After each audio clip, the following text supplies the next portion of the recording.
Chapter 28, Among Thieves. Marvin's head was spinning. What did Denny mean? Here they were, Durer's 4 virtues. As confused and scared as he was overcome by a yearning to look at them. It took every ounce of his self-control to stay hidden under the belt loop, silent and still. All the long-lost stolen drawings, they were here with Denny. The microchip was gone. There was no way for the FBI to find them. Marvin couldn't make sense of it. Had Christina planned the whole theft? Had she switched the 2 drawings herself? He trembled with horror. There could be only one explanation. Denny and Christina had stolen the drawings, all of them. As shocking as it was, they must have been working together from the beginning. And this was their goal, to steal the final virtue. But why? Denny leaned over the table, and Marvin edged out from under the belt loop to stare at the 4 drawings. His heart leaped in recognition. The fine, steady pen strokes were like the greeting of an old friend. The women in the other drawings were immediately recognizable as Durer's. Tiny as the images were, the figures were solid and substantial, anchored to the paper.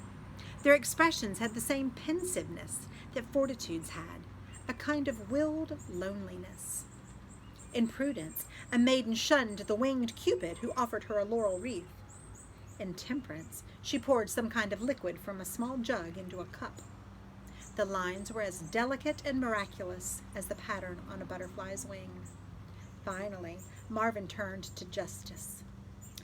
The drawing had a dense, breathing presence, not at all like the flat image in the book Christina had shown them.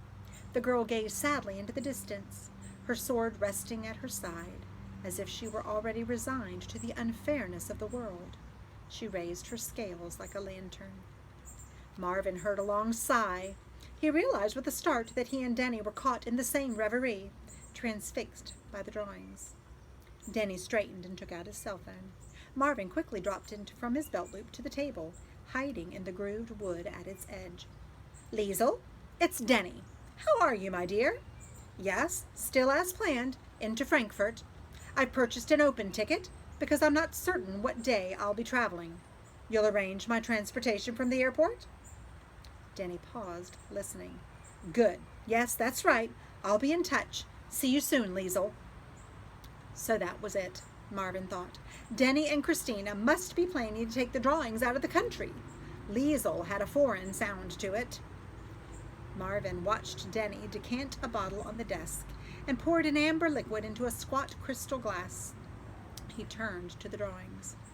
"To virtue," he whispered huskily, raising the tumbler, and Marvin thought Denny sounded as if he were about to cry.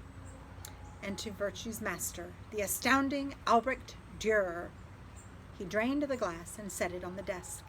As Marvin watched, he gently concealed the drawings under several sheets of the protective paper, then left the room. Marvin crawled across the table to where the drawings lay. As he crouched there, wondrously close to them, he was filled with confusion. It was impossible to think of Denny and Christina as thieves. They were devoted to Dürer's art. Marvin pictured the 2 of them in Christina's office, interrupting each other with their passion for the drawings. Was it all an act? None of this made any sense. Then he remembered something Denny had said about people who stole works of art, that sometimes they did it for love.